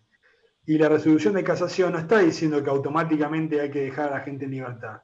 Simplemente está fijando la prioridad, está diciendo, miren, estas personas que pueden tener diabetes, son inmunodepresivas, hay que darles prioridad porque corren alto riesgo de contagiarse y de perder la vida. Y eso es claramente una herramienta de las condiciones de detención, que puede ser motivo claramente del planteamiento de cuestiones como habeas corpus, ¿sí?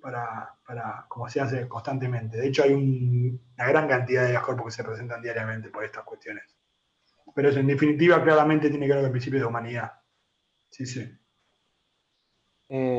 Muy claro. Te transmito, mejor dicho, otra pregunta. Dice María Sofoneta en Facebook, no me quedó claro el principio de simultaneidad. En el caso que al imputado haya provocado su propio estado de embriaguez, ¿qué sucede? ¿Es inculpable porque no puede analizarse esa situación? Y en base a este principio, digamos, es una cuestión discutida, pero en realidad el principio es muy claro en que, digamos, uno no puede utilizar cuestiones que no están dentro de la órbita penal, ¿cómo se llama? Para poder validar la culpabilidad de la persona en el hecho concreto, digamos. Obviamente, si es un delito como un accidente de tránsito donde yo tomo alcohol y voy alcoholizado y ¿cómo se llama? Y choco, bueno, la ley está previendo eso, pero expresamente porque uno está siendo imprudente o negligente o inobservando las reglas de conducta. La ley de tránsito dice que uno no puede conducir alcoholizado y demás, pero en otros delitos, digamos, no se puede, digamos, juzgar a esa persona por haberse posicionado en esa situación, digamos, por haber estado embriagado. Si yo, digamos, estoy borracho y digamos, me junto con mis amigos a tomar algo, o alguien se junta a tomar algo con sus amigos, se embriaga, está en un estado de inimputabilidad, digamos, ya está que no puede dirigir sus acciones, y comete un delito, debe ser juzgado en función de ese hecho concreto, y no tomarse, decir, bueno, se tiene en cuenta que esta persona se embriagó o abusó de drogas o lo que sea para poder justificar la responsabilidad penal de ese hecho. Eso es lo que está diciendo el principio de simultaneidad. No sé si se entiende. Yo creo que, digamos, yo aporté este principio concretamente para poner en mira cómo opera el derecho penal de hecho, justamente, y el principio de culpabilidad, cómo interactúan y cómo crean derivaciones en casos concretos. Esto se aplica en varias situaciones, se ha aplicado en varios fallos, lamentablemente no los tengo acá citados, pero si no puedo ver si puedo conseguir alguno. Hay artículos escritos sobre esta situación, muchos planteos, pero bueno, hay algunos que no tienen como un principio, es un principio de simultaneidad, que solamente se tienen que juzgar las conductas que se dan dentro del marco de acción, lo que ocurre en el momento, en ese momento, y no, digamos, y no hechos que se dan apartadamente de esa situación. No sé si se entiende, quizás no es muy claro, pero bueno, es un tema quizás más para la parte de los que están especializándose en derecho penal y que están más avanzados. Sí, estoy de acuerdo. No sé si vos no sé si lo entendiste, Juan, pero... Sí, sí, sí. Respecto a esto también quiero decir, hicieron una pregunta acá en Facebook que me pareció súper amplia y no sé si va a dar para charlarla ahora, quizás tenga más que ver con la charla de mañana. Los invito a todos a sumarse. Mañana vamos a estar hablando de cárceles y justicia en tiempos de coronavirus. Va a estar conversando un poco sobre este tema el doctor Eugenio Zaffaroni, la doctora Graciela Peñafort, el doctor Gustavo Vargas. Y dicho esto, te transmito la última pregunta que hizo acá Julio Gerardo Piciol y pregunta, ¿qué se debe mejorar en la función de la pena? ¿Qué se debe mejorar en la función de la pena? Claro, de la pena. Y bueno, en realidad, en la función, primero que todo, yo creo que acá lo central es entender qué propósito tiene la pena. O sea, esto lo habíamos hablado en la otra charla en cuanto a las visiones que puede uno tener respecto a qué es lo que uno busca con la pena, si tiene una finalidad o no. Yo creo que la pena tiene una finalidad que sin lugar a duda es la resocialización, la reinserción, la reeducación de la persona. Ese tiene que ser siempre el primer objetivo. Hay gente que no puede ser resocializada, hay gente que ya no va a poder ser resocializada y no queda más que la inocuización, digamos, como para neutralizar el peligro que genera la sociedad. Pero no podemos echarnos directamente a esa opción, sino que hay que ir directamente, hay que optar primero por la reinserción. ¿Sí? Lo fija la Constitución y esa es la función que tiene la pena. Hay algunos que dicen que la pena no tiene ninguna función en sí misma. De hecho, Zaffaroni es uno de los que sostiene de alguna forma esta visión agnóstica del derecho penal, que dice que el derecho penal no sirve para nada. Verdaderamente sirve para muy poco. No es tanto como el civil, que uno puede considerar reparación. Cuando una persona muere no la vamos a poder revivir. Se dice que entre los médicos, si fuésemos médicos, los abogados penalistas seríamos los forenses, porque en realidad vamos cuando ya está el cadáver y ya no podemos hacer nada, no podemos resarcir, no podemos impedir los delitos, pero bueno, lo importante es que tenga una función positiva, eso es lo central, ¿sí? Sea la resocialización, sea también para justamente que esa persona pueda reincorporarse a la sociedad y bueno, que nos cuesta mucho. Y en eso hay una responsabilidad, como decíamos, acá dejo esta filmina porque es justamente lo que estamos hablando, pero la responsabilidad social tiene que estar, digamos, queda una estigmatización muy grande para el delincuente que es condenado, cuesta conseguir trabajo, cuesta ser reinsertado. Cada caso es particular, pero hay que respetar la dignidad humana, por más que nos cueste, por más grave que haya sido lo que hayan cometido, siempre, bueno, hay que dar otra oportunidad. Esa es mi impresión y esa yo creo que es la función de la pena. Roxin lo marca muy bien y creo que la función de la pena y el derecho penal como resocializador o como utilitarista está centrado en la parte de ejecución de la pena, en la parte penitenciaria. Todo lo que es la ley 24660, ya el artículo 1, está marcando justamente eso. Cuando se valora las conductas dentro de la cárcel, cuando se valora si está trabajando, si se quiere reinsertar, es algo positivo y que me parece que está bueno. Y bueno, esa es mi impresión de cuál es la función de la pena en sí misma. La ley y la Constitución la marca así. Acá Aguilín Núñez dice, esa es la finalidad que le da la Constitución. No obstante, se puede ver cómo para la sociedad la finalidad es el castigo del autor del delito. Y pone entre paréntesis que no es que esté de acuerdo, sino que habría que plantearse esto socialmente. Exactamente, tal cual. Y por eso, la verdad, celebro que se hagan estas actividades como la de mañana, donde justamente se tratan estas cuestiones, porque se habla tan livianamente en los medios de comunicación cómo se tienen que hacer las cosas, y parece como que estuviésemos hablando de cualquier cosa menos de personas. Y hay que tener en cuenta que incluso si somos respetuosos de todos los principios, no solamente el principio humanitario, también tenemos que tener en cuenta que hay gente que está en estas cárceles sin todavía una condena firme, que están bajo el principio de inocencia, ¿no? Y esto es grave, porque imagínense una persona que fue inculpada injustamente, tiene que correr la suerte de los demás por una idea automática de que hay que cumplir la pena en forma absoluta, esta visión absolutista y retributiva de la pena. Y bueno, simplemente hay que reflexionar. Así que sí, completamente, estoy completamente de acuerdo. Me parece que yo